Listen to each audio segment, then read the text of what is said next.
Namaste. Halo.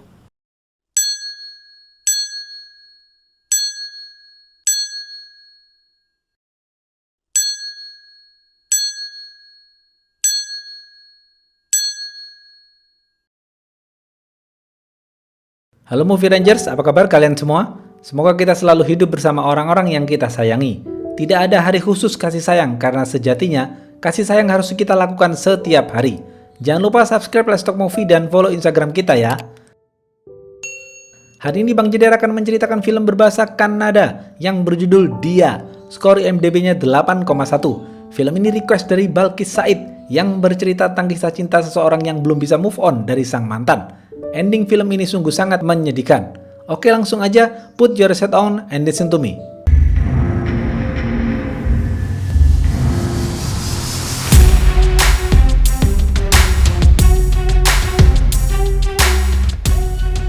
Halo. Pemeran film ini ada Dia. Dia adalah wanita pemalu yang lemah lembut dan santun. Rohit seorang yatim piatu. Rohit hanya mempunyai abang dan saudara ipar yang berada di Singapura. Adi adalah pemuda yang sangat mencintai ibunya. Dia adalah mahasiswa S1 sedangkan Rohit adalah mahasiswa S2. Mereka berada di satu kampus. Rohit dikenal pria tampan dan cerdas di kalangan mahasiswa. Banyak wanita yang mengidolakannya. Dia pertama kali melihat Rohit di perpustakaan. Dia langsung jatuh cinta kepada Rohit. Saat melihat Rohit, jantung dia berdetak kencang laksana drum. Dia terus melihat Rohit tanpa sepengetahuan Rohit. Suatu hari, saat dia praktikum kimia di laboratorium, Rohit datang ke lab itu. Dia bengong melihat Rohit sampai tabung dia meledak. Rohit juga dikenal pandai melukis. Suatu hari, hasil lukisan Rohit dipamerkan di majalah dinding dan semua orang menyukainya, khususnya kalangan wanita. Karena cemburu, dia mencuri lukisan Rohit agar wanita lain tidak bisa melihatnya. Karena merasa tidak enak, dia ingin mengakui dialah yang mencuri lukisan Rohit. Dia ingin sekali berbicara langsung dengan Rohit. Dia bertekad untuk melakukannya besok. Saat bertemu Rohit di kampus, dia tidak berani berbicara dengan Rohit. Dia terus-menerus memendam rasa cinta ini.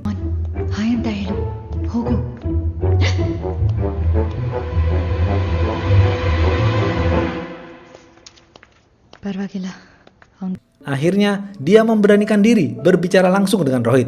Mereka berdua pun mengobrol. Hari demi hari, dia sering mengobrol dengan Rohit. Dia menjadi dekat dengan Rohit. Mereka berdua sering bertemu. Setiap pergi ke kampus, dia berusaha memakai pakaian yang bagus untuk menarik perhatian Rohit.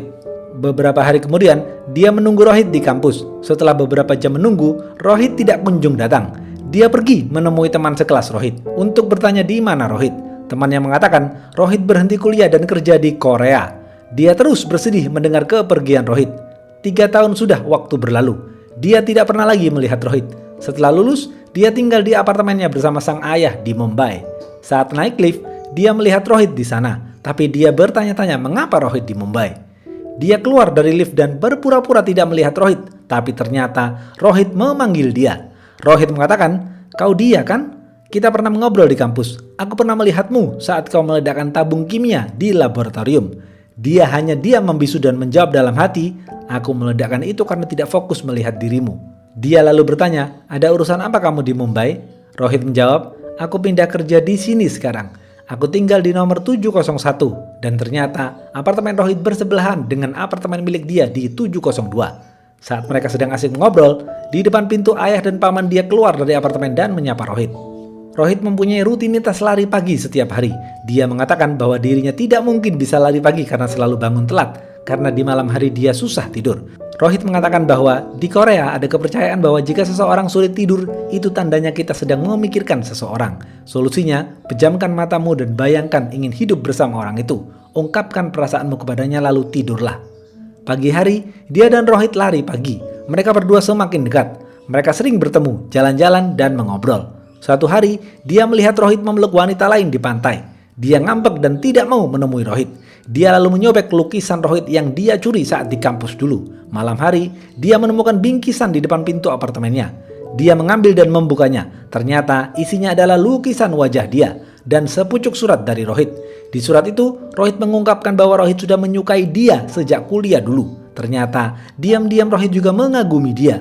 Rohit melukis di kampus untuk membuat dia terkesan. Setelah membaca surat itu, dia menemui Rohit. Dia bertanya, "Siapa gadis yang kau peluk di pantai tadi?" Rohit menjawab, "Itu teman kantorku yang mengatakan cintanya kepadaku. Aku menolaknya dan mengatakan, aku sudah mempunyai seorang gadis yang membuat aku melupakan semua gadis di dunia ini. Mereka kemudian menjadi sepasang kekasih dan berpelukan.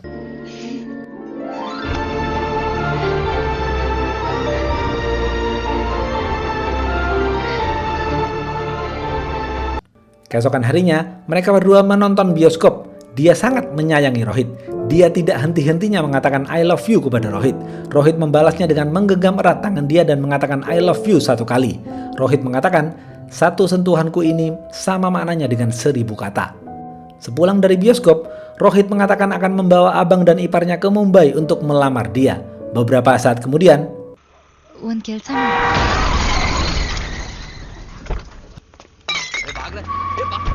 mereka berdua mengalami kecelakaan dan langsung dibawa ke rumah sakit. Saat dia sadar, dia bertanya kepada pamannya di mana Rohit. Pamannya menjawab, Rohit sudah meninggal dunia. Dia menangis sedih.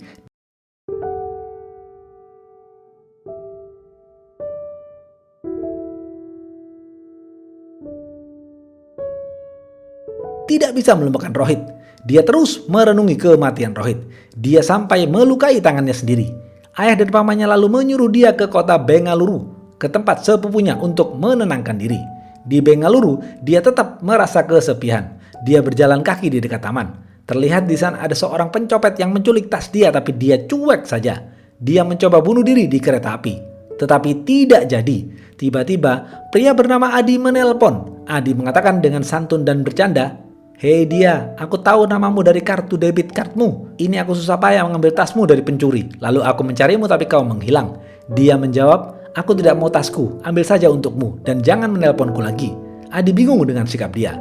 Keesokan harinya, Adi beraktivitas seperti biasa. Adi hidup bersama ibunya yang berprofesi sebagai dokter. Adi memanggil ibunya dengan sebutan laki. Adi sangat patuh dan mencintai ibunya. Ibunya juga sangat mencintai Adi. Adi sangat suka dengan motor klasik, tapi belum mendapatkan izin dari sang ibu. Adi pun menundanya untuk membeli. Suatu hari, Adi mengantar ibunya ke rumah sakit. Tidak sengaja, resepsionis rumah sakit memanggil nama seorang pasien bernama Dia. Adi menoleh ke belakang lalu nyamperin cewek itu dan ternyata benar. Cewek itu adalah Dia yang Adi telepon kemarin. Adi lalu mengambil tas Dia di rumahnya. Saat Adi kembali ke rumah sakit, Dia sudah pergi.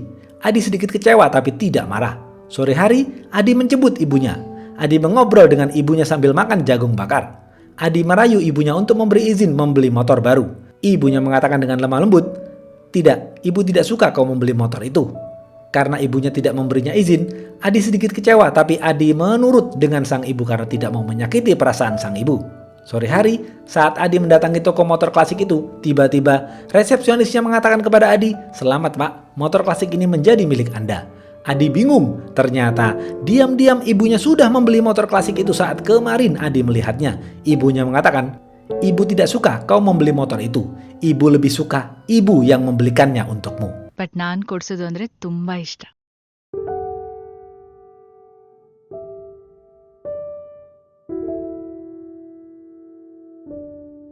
Malam hari, Adi menulis surat yang terdiri dari 3 paragraf. Adi membacakan 1 paragraf kepada ibunya. Ibunya bertanya, "Mengapa kau tidak pernah memanggilku ibu? Kenapa kau selalu memanggilku laki? Apakah karena nama ibu Laksmi?" Adi menjawab, "Jawabannya ada di akhir surat ini, Laki. Izinkan aku membacanya terlebih dahulu."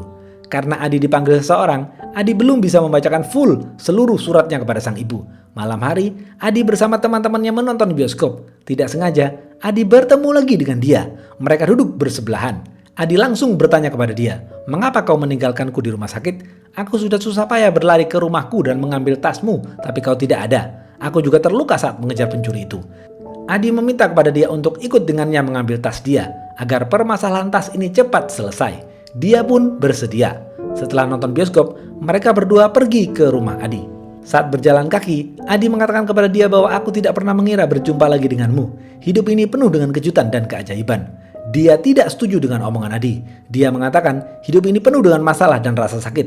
Adi membalas, "Oke kalau gitu, sekarang kau mari ikut denganku. Akan aku tunjukkan tempat di mana semua orang bahagia tanpa masalah." Adi mengajak dia ke kuburan. Adi mengatakan disinilah tempat semua orang bahagia tanpa masalah. Adi mengatakan hidup pasti akan selalu ada masalah. Hidup adalah tentang mengatasi masalah dan menjalani kehidupan. Dia menceritakan masa lalunya tentang Rohit kepada Adi. Adi menasehati dia agar menerima kenyataan dan hidup dengan damai. Malam hari, Adi menelpon dia saat dia sedang tidur. Adi menyuruh dia untuk keluar rumah dan ikut dengannya ke suatu tempat. Adi memberikan kejutan kecil kepada dia karena malam itu dia berulang tahun. Dia merasa bahagia dan berterima kasih kepada Adi. Setelah merayakan ulang tahun, mereka berdua mengobrol sambil bercanda. Dia mengatakan, "Aku tidak ingin menikah, jadi tidak mungkin aku mempunyai suami." Adi membalas sambil bercanda, "Kenapa kau tidak ingin menikah padahal ada lelaki baik sepertiku?" Dia membalas, "Sekarang teman baikku hanya kamu. Aku tidak ingin mengubahnya menjadi cinta. Aku sudah cukup menderita karena cinta." Adi setuju dan mengatakan, "Baiklah kalau begitu. Kita akan terus menjadi teman sampai ulang tahunmu yang ke-99. Mereka berdua sepakat menjadi teman baik selamanya. Mereka berdua sering bertemu dan menjadi dekat. Suatu hari, dia mengatakan bahwa dirinya harus kembali ke Mumbai dan tidak akan kembali. Dia lalu memberikan Adi kacamata sebagai hadiah perpisahan.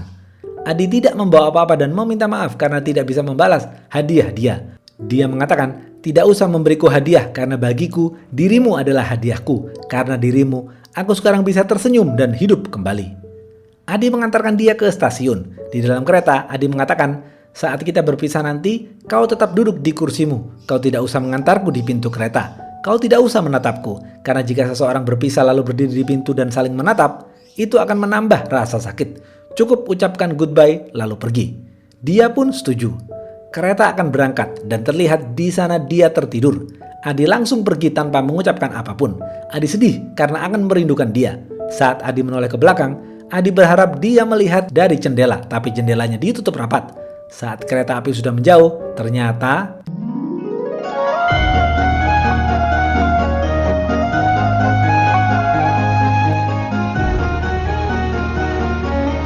dia tidak naik kereta. Dia ikut turun. Dia menunda sehari agar bisa bersama dengan Adi. Adi lalu mengajak dia ke rumahnya bertemu dengan sang ibu. Dia dipersilahkan untuk istirahat di rumah Adi karena dia kelelahan. Adi pergi ke rumah sakit mengantar ibunya bekerja. Adi membaca surat paragraf kedua kepada ibunya. Belum selesai membaca, pembantu Adi menelpon dan mengatakan dia demam. Adi langsung pulang dan melihat dia. Malam hari, Adi mengatakan kepada dia bahwa Adi susah tidur. Dia memberikan nasihat kepada Adi, "Jika kau susah tidur, pejamkan matamu dan bayangkan ingin hidup bersama seseorang. Dan ungkapkan perasaanmu padanya lalu tidurlah." Hari demi hari Adi semakin mencintai dia. Adi tidak bisa menghindari perasaan itu. Adi lalu curhat kepada ibunya. Ibunya menyuruh Adi untuk menyatakan cintanya kepada dia. Tapi Adi takut karena Adi dan dia sudah sepakat untuk tidak lebih dari teman. Ternyata diam-diam dia juga memendam perasaan cinta kepada Adi. Tapi dia takut karena sudah terlanjur sepakat untuk tidak lebih dari teman. Pagi hari dia mengatakan dirinya harus segera pulang ke Mumbai karena ayahnya sudah memanggilnya. Adi menemani dia ke stasiun. Mereka berdua naik bajai di antar teman Adi.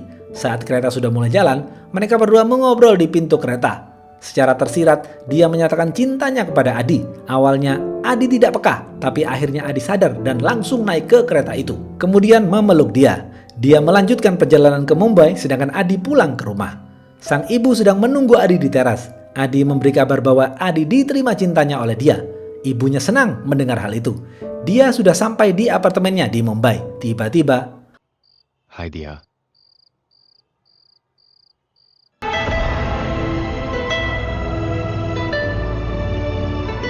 Rohit menyapa dia. Ternyata Rohit masih hidup. Jedir. Dia kaget. Dia bingung harus bahagia atau sedih. Barulah di sini diceritakan fakta tentang Rohit. Saat Rohit dan dia kecelakaan, Rohit mengalami cedera otak yang kemungkinan sembuhnya sangat kecil. Lalu Rohit dibawa ke Singapura. Ayahnya tahu bahwa saat itu dia sangat mencintai Rohit. Ayahnya menyuruh sang paman memberitahu dia bahwa Rohit meninggal dunia. Ayahnya khawatir dia akan menunggu lama kesembuhan Rohit. Ayahnya berasumsi kalau mengabarkan dia bahwa Rohit mati, dia akan sedih beberapa hari, tapi dia bisa melupakan Rohit nantinya. Dan kalaupun Rohit sembuh, ayahnya akan menikahkan dia dengan Rohit. Karena tidak ada jaminan Rohit akan sembuh, maka dari itu sang ayah menyuruh pamannya untuk mengabarkan kepada dia bahwa Rohit meninggal dunia. Karena Rohit sudah sembuh dan kembali ke Mumbai, ayahnya berencana menikahkan dia dengan Rohit. Dia bingung harus bagaimana karena dia sekarang mencintai Adi. Rohit memeluk erat dia dan mengatakan, "Kau pasti sedih kan aku dianggap mati? Sekarang aku di sini. Aku masih hidup. Aku yakin kau tidak akan pernah melupakanku." Dia hanya bisa menangis sedih. Lalu dia menelpon Adi dan menceritakan tentang hal ini. Adi mengatakan, Aku tidak bisa hidup tanpamu dan aku ingin menikah denganmu. Tapi jika aku lakukan itu, pasti ibu akan marah kepadaku karena menganggapku egois. Menikahlah dengan Rohit dan berbahagialah. Jangan pikirkan aku. Aku ikhlas asalkan kau bahagia. Tapi tolong hapus nomor HP-ku dan jangan menelponku lagi. Goodbye. Dia tidak menutup teleponnya. ಕೇಳಿಸ್ತಾ ಇದೆ ದಿಯಾ soup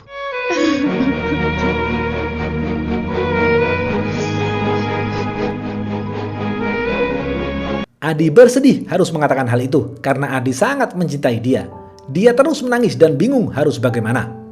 Keesokan harinya, sepupu dia menelpon Adi dan mengajaknya untuk berangkat bersama ke pernikahan dia dan Rohit. Adi kaget karena pernikahan dia terjadi begitu cepat. Adi meminta izin kepada sang ibu untuk datang ke pernikahan dia, tapi ibunya melarang. Ibunya mengatakan, jika kau datang ke pernikahan dia, itu hanya akan menambah rasa sakitmu. Jika kau sakit, maka ibu juga sakit. Rasanya seperti ribuan pisau menikam ibu. Pokoknya kau tidak boleh datang ke sana. Pagi hari, sang ibu pergi ke kamar Adi, tapi Adi menghilang. Adi lalu menelpon sang ibu dan mengatakan, maaf bu, kali ini aku tidak patuh dengan ibu. Aku tetap datang ke pernikahan dia. Adi lalu mematikan handphonenya agar tidak ditelepon sang ibu. Setibanya di resepsi pernikahan mereka, Adi hanya bisa menahan tangisnya dan mengatakan kepada dia dan Rohit bahwa kalian adalah pasangan serasi yang ditakdirkan hidup bersama. Kemudian mereka bertiga berfoto bersama. Selesai acara, dia menceritakan semuanya tentang Adi kepada Rohit. Rohit dengan bijaksana menyuruh dia pergi dan hidup bersama Adi. Rohit mengatakan, Adi sudah memberikanmu kehidupan yang baru. Daripada kalian menderita demi aku, lebih baik aku yang menderita demi kalian. Dia langsung berangkat ke rumah Adi. Setelah menghadiri acara pernikahan dia, Adi pulang ke rumah. Adi kaget karena ada banyak orang datang ke rumahnya. Ternyata, sang ibu yang dicintainya meninggal dunia karena serangan jantung. Sang ibu berkali-kali menelpon Adi tetapi gagal karena HP Adi dimatikan. Pembantu Adi juga sedang cuti. Tidak ada orang yang menolong sang ibu karena ibu sendirian di rumah. Adi menangis sedih dan menyesali perbuatannya karena ketidakpatuhannya membuat ibunya meninggal dunia. Sambil menangis di sebelah jenazah sang ibu, Adi membacakan paragraf terakhir suratnya yang tertulis, selama ini aku selalu memanggilmu Laki, bukan karena namamu Laksmi, tapi karena aku bahagia betapa beruntungnya aku dilahirkan olehmu. Terima kasih karena sudah menjadi ibuku. Thank you for being my mother.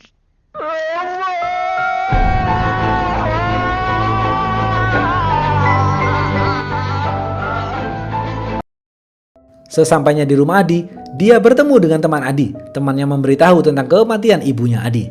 Dia dan temannya Adi lalu mencari Adi ke mana-mana. Akhirnya, ada seseorang yang mengatakan Adi pergi ke rel kereta api. Dia khawatir Adi mencoba melakukan bunuh diri. Dia langsung bergerak cepat menuju rel kereta api dan beruntung, dia berhasil menemukan Adi yang mencoba bunuh diri. Dia memanggil Adi dan Adi senang dengan kedatangan dia.